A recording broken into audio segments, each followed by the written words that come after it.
music for Lagos. 102.3 Max FM. This morning, we are going straight to the National Stadium in Lagos.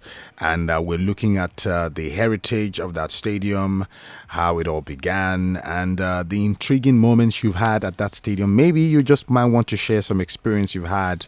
I recall growing up, and my father was very, very keen with Nigerian football. I remember stationery stores back then and quite a number of other intriguing moments that had to do with the National Stadium. So this is exactly one Nigerian, how do I put it, a monument in Nigeria that we might just be looking at this morning. Very correct. Well, the National Stadium, of course, located here in Lagos, was built back in 1972 by the General Yakubu Gowon Military Administration as a 55,000 capacity sporting facility. Yeah. And over time, it has gone through some changes here and there, some good, some not so good. Well, the sports arena hosted the 1973 African Games back in the day, of which Nigeria emerged champions. And also, for the first time, before it hosted the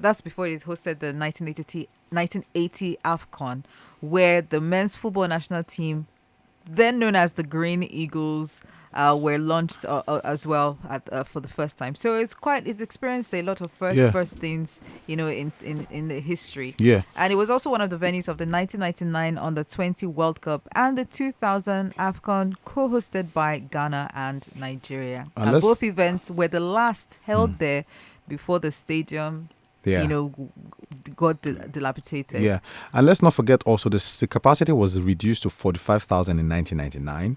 The record attendance is, as a matter of fact, was quite intriguing. It's 85,000. I was taken in the final match of the African Cup of Nations 1980 between Nigeria and Algeria. Okay, so it's important to note why we're talking about the good things too. Yeah. We should remember one of the things that happened there in 1989. That was the Samakwaraji who slumped in the game in National Stadium Surulere. Yeah. The game against Angola. So that plays a whole lot of memories. Yeah. Some good, not good. Yeah, some good and some bad memories. So in case if you are wondering, maybe passing there, you see Samakwaraji statue there, so you know why the statue was erected there. Yes. Yeah, makes a lot of sense. But fast forward to 2022, the National Stadium Surulere got a massive turnaround.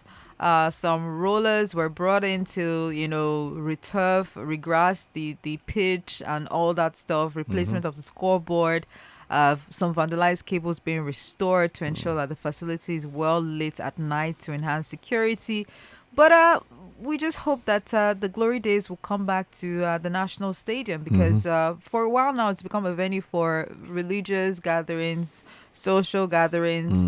Some people have also taken advantage of started, staying there. It's supposed to be a sporting facility, but some have made it their 2-bedroom apartment. Some of the facilities are dilapidated now too. So some people are just they don't have way to stay again, find shelter in that place.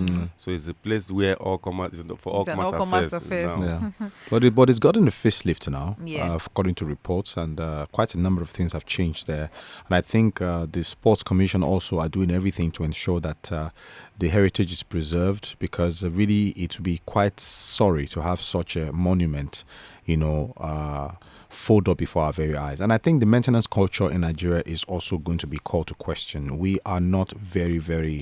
Mark, I will not forget when we were much smaller, much younger. I do remember whenever we hear National Stadium, that's the only place that comes to mind. Yeah. And I remember that games that whenever after each game, what is our heroes pass, musicians, they will be singing there, they will be performing. Everybody want to go to National Stadium. Yeah. And there's no other National Stadium we used to have then. It's only this one in Surulere. Yeah. But all of a sudden, everything is just turned upside down. Hit music for Lagos. 102.3 Max FM.